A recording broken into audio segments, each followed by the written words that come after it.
Biggest field ever, and I think probably the most competitive.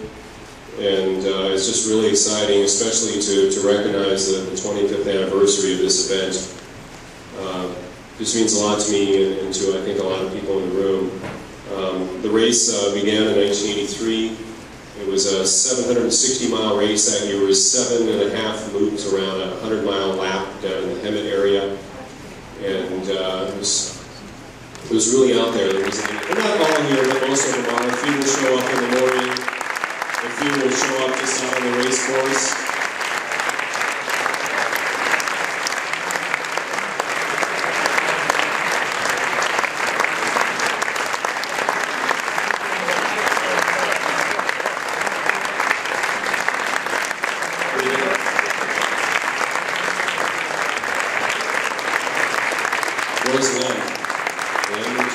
And the man who stood out for me the most was the guy who came in 4th out of 4.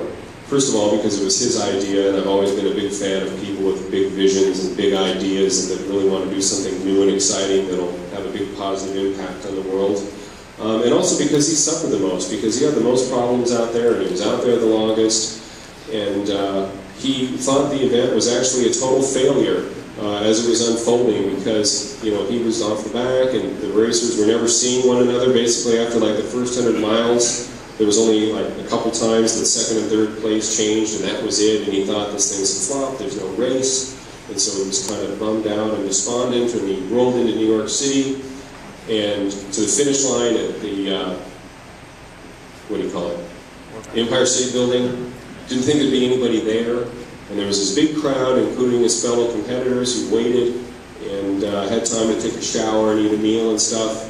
And the look on his face when he came in and saw all those people, and you just realized how much he'd suffered, not only physically with salisaurs and all kinds of other things, but just the mental anguish of thinking, I've put all these years into this thing, and I'm out here, and I'm going across America, and this thing's going to be a flop, and they're not going to want to make the TV show after all. And to think what he went through, as he rode across, his previous 2 of his 3 previous crossings had been solo efforts, and he'd broken the Guinness World Record, and well, that was the start of something really, really huge. I mean, it was huge in and of itself, but that was what launched the whole sport of ultramarathon cycling in this country.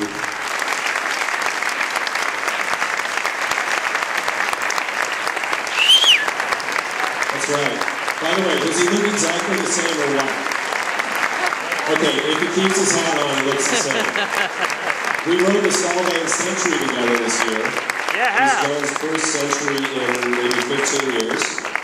And we're at the start line, and I'm looking around, where's John? And I go, where's John? He's like, I'm right here. He was standing right in front of me, but he was so fit, he had his jersey on, and I just didn't think it was him. And I looked at him and I said, what size jersey is that? I think he said a medium. I said, how much do you weigh? And he says, well, I'm within 2 pounds of my ram weight. Okay. Yeah, 2008, he's within 2 pounds of what he was in 1984. And so we went out, and a group of us rode the Solvang Century, came together. So we had a plaque made for John, which says the 2000 and for being a guiding light and inspiration to cyclists across the USA and beyond. So that's for John, and let you say a few words, and then we'll pose for a photo.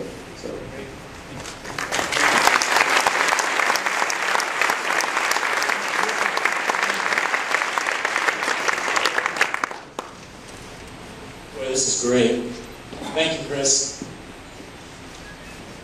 It's a pleasure to be here. I'm glad that Chris invited me here to make a big deal out of the 25th anniversary. It gives me an opportunity to come back and see some of the people that I remember back when I was doing this, Cindy Steiger and Dennis Brown and the Nelsons.